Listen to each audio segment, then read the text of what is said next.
My job, in essence, is to persuade healthcare professionals about the benefits of our pharmaceuticals, hoping they choose our products for their patients. Hi, my name is Lester, and I am a 30-year-old medical sales representative. Despite my dedication, my performance in sales is far from stellar, and my boss, Mrs. Emily, never lets me forget it. Each month, as I submit my sales report, I brace for her inevitable critique. "Lester, this is disappointing," she would begin, her voice sharp, each word a precise cut to my confidence. "You know, we expect much better from you." I understood her point. After all, higher sales mean better business, but her constant disparagement made each day a struggle.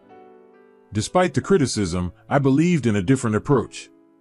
To me, it wasn't just about numbers, it was about trust, about ensuring that the medicines we sold were used correctly and truly benefited the patients.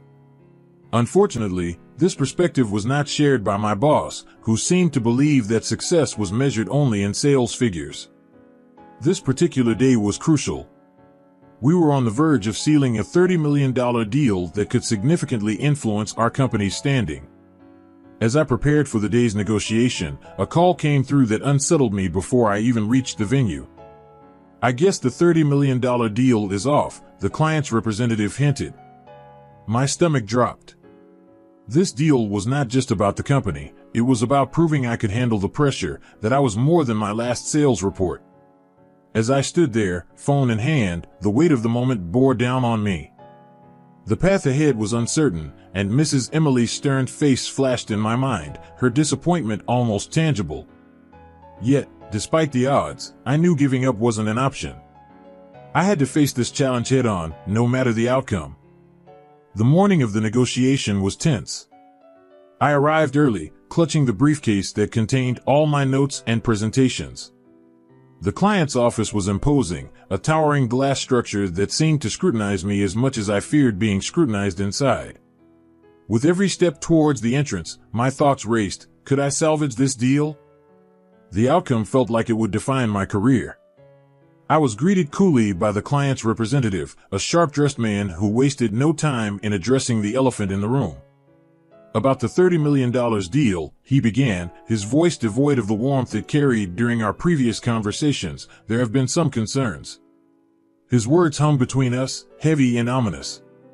Heart-sinking, I listened as he outlined several issues that had suddenly arisen, questioning our product's market fit and long-term viability. Each point felt like a personal critique, a direct hit to my competence and effort. It was clear that the deal was slipping through my fingers, and with it, possibly my job. The representative's next words were a lifeline I hadn't expected. "We're willing to reconsider," he said, his eyes narrowing, "but it depends on this meeting.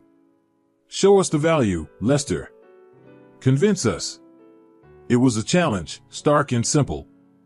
I knew then that this was more than a sales pitch, it was a test of my resolve and my ability to stand by our products. Gathering every shred of determination, I opened my briefcase.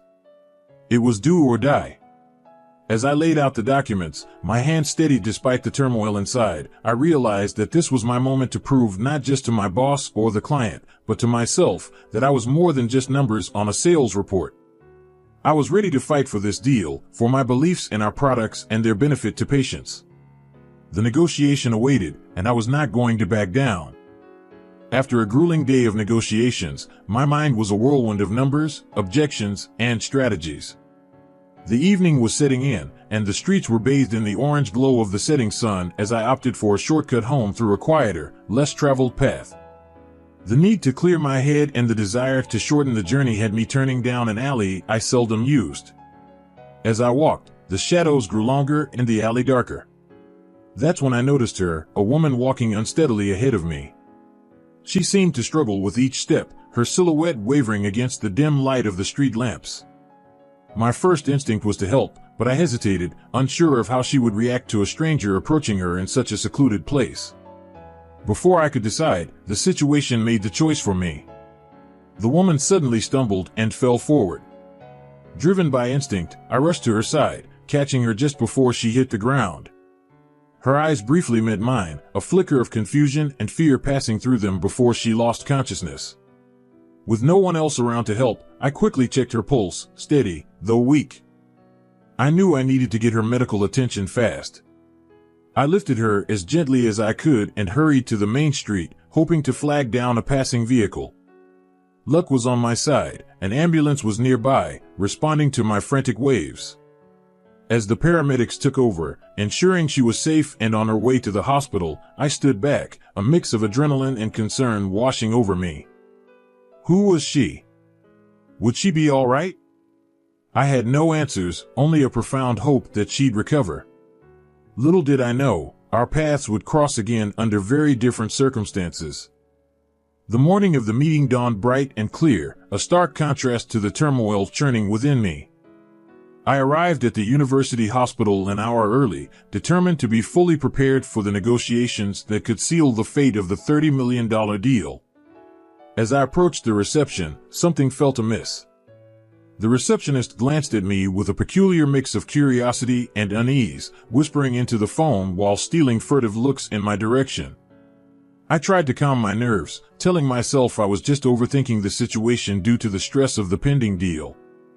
After a tense wait, I was ushered into a parlor room where the meeting would take place. My steps were heavy with anticipation. I needed this deal, not just for my company, but to prove my own worth. As the door swung open, I was met with a sight that knocked the breath from me. There, with a polite yet cool smile, stood the woman I had helped just the night before. My mind raced as I tried to connect the dots. How could she be involved in this deal? Had the encounter last night been a mere coincidence? Before I could gather my thoughts, her expression shifted. The warmth vanished, replaced by a stern look as she bluntly stated, "I guess the $30 million deal is off." Her words were a gut punch, leaving me reeling with confusion and a creeping dread that perhaps my act of kindness had somehow led to this disastrous turn. Stumbling over my words, I tried to understand where things had gone wrong. Had my intervention last night been misinterpreted? As I grappled with these thoughts, she continued, her tone softening as she began to explain the real reason behind her initial coldness. It was not my actions, but an email she had received from Mrs. Emily, filled with slander about my professionalism and intentions. The revelation was shocking, and as she spoke, the pieces of a much larger puzzle began to fall into place. This meeting was about more than just business. It was about integrity, trust, and the unexpected connections that can sometimes dictate our fates. As Miss Franklin explained, the email from Mrs. Emily had cast a shadow of doubt over my character and intentions. The words on the screen were harsh and unfounded, aimed at sabotaging not just the deal, but my entire career. Miss Franklin's initial hostility, it turned out, was a reaction to this deceit, not to anything I had done. Seeing the hurt and confusion on my face, Miss Franklin's expression softened. "I apologize for the misunderstanding," she said sincerely. "Your actions the other night showed me a side of you that contradicts everything in that email.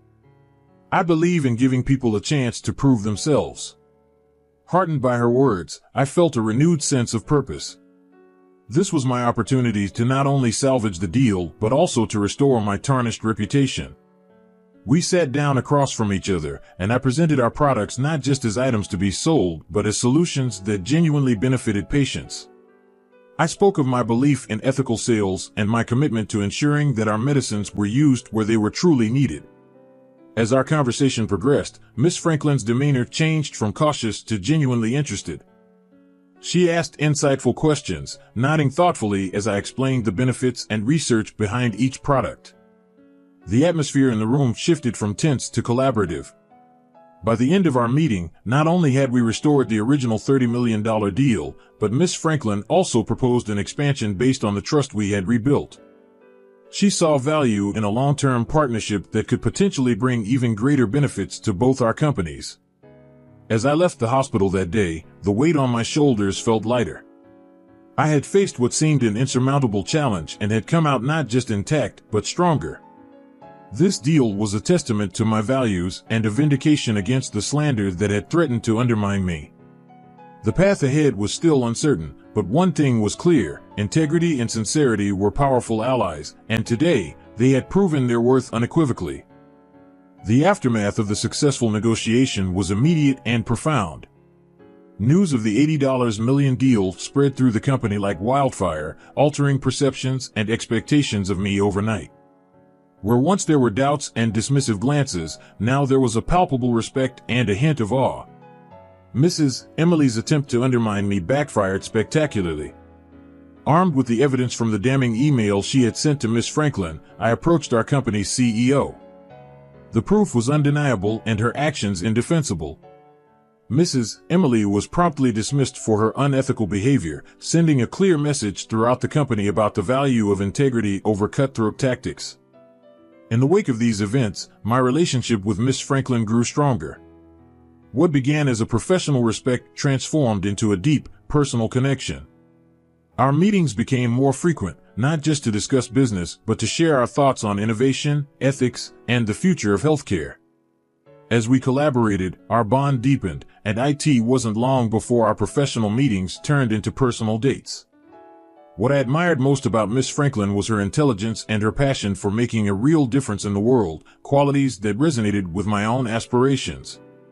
Together, we were not just partners in business but in life, each strengthening the other. The deal had not only secured my professional future, but had also unexpectedly led me to find a partner who shared my values and vision. As we planned for the future, both for our companies and ourselves, I knew that this was just the beginning of a new and promising chapter in our lives. One evening, as Miss Franklin and I enjoyed a quiet dinner at a cozy Italian restaurant, a chance encounter brought an unexpected twist to our night.